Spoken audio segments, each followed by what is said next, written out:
warahmatullahi wabarakatuh. Jumpa lagi dengan Bu Tuti. Bagaimana? Masih siap dan semangat untuk belajar kan? Alhamdulillah.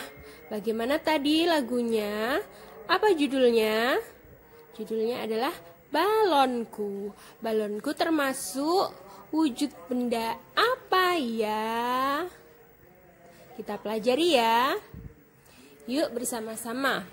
Wujud benda itu dibagi menjadi 3, yaitu benda padat, benda cair, dan juga benda gas.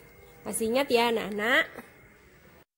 Nah, langsung saja sekarang kita lihat contoh-contoh dari benda padat, benda cair, maupun benda gas. Yang pertama adalah contoh benda padat.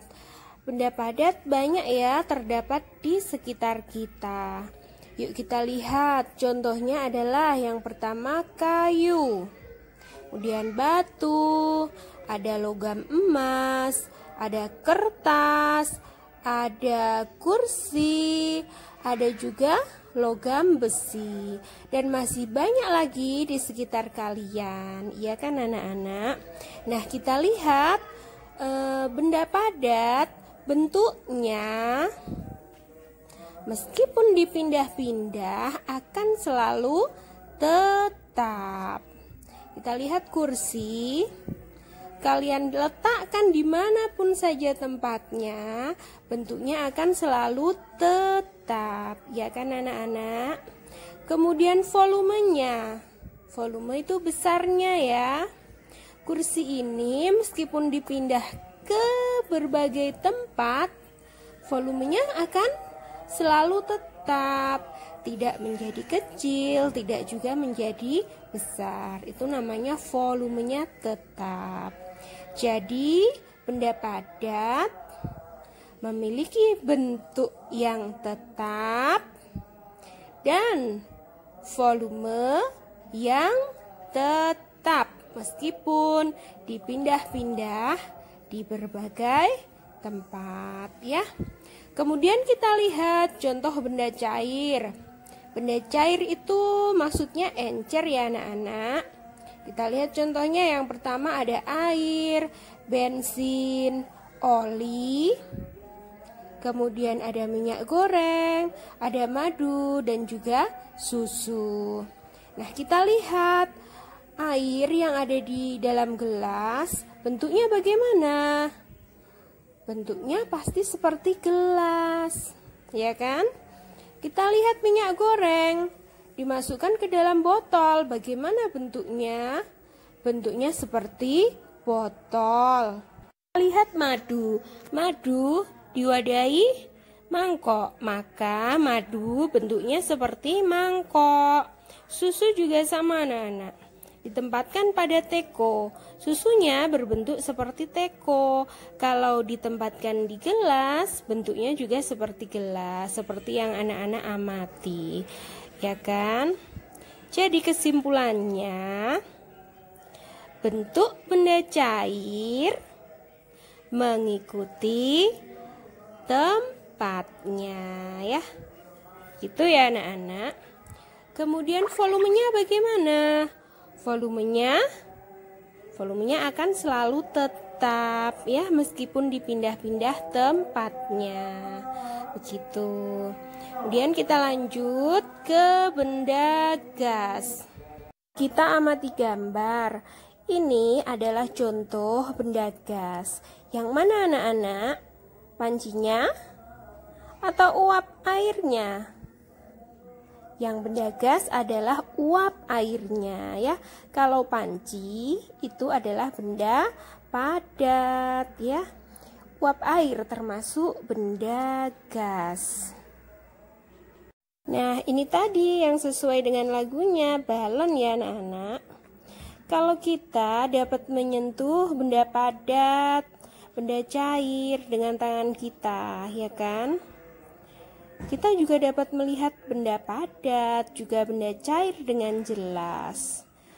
Ada buku, pensil, air, susu, dapat dilihat dan juga dapat disentuh. Lalu bagaimana dengan benda gas? Bisakah kamu melihat dan menyentuhnya? Perhatikan balon ini. Bagaimana bentuknya? Balon berbentuk bulat. Padahal di dalamnya kelihatannya kosong ya anak-anak. Tapi sebenarnya tidak. Di dalam balon berisi udara. Udara merupakan benda gas. Ya, jadi bukan balonnya yang benda gas, tapi isi di dalamnya yaitu udara yang termasuk benda gas. Lalu bagaimana sifat benda gas?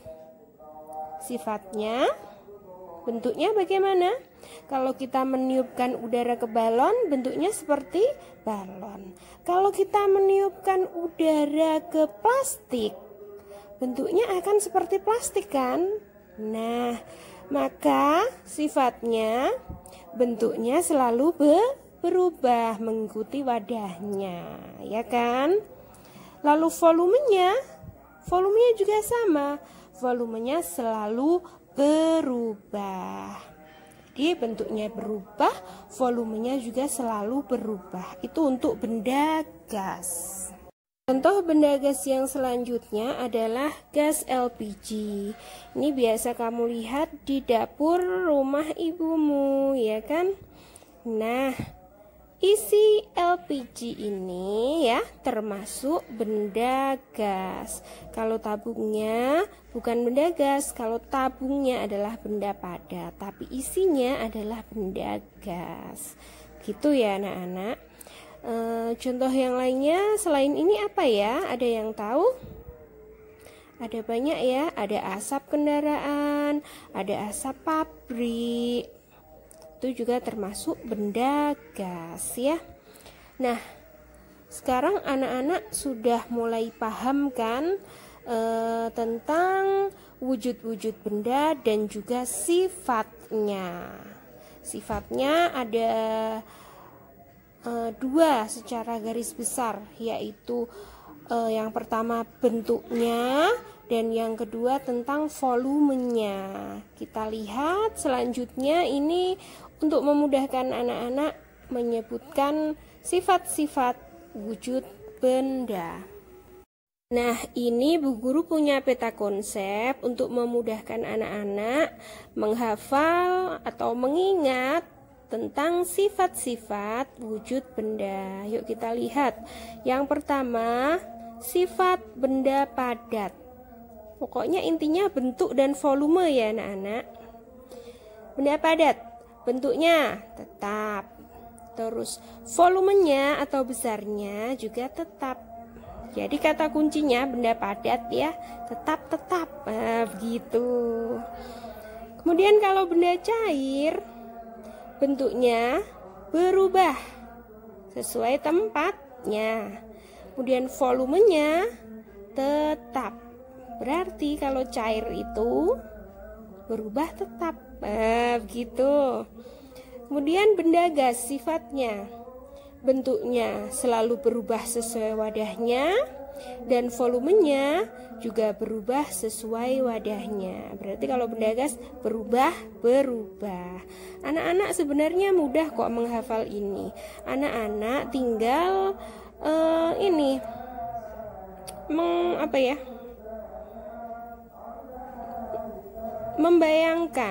membayangkan bendanya ya, karena Bu Guru sudah menjelaskan kan tadi.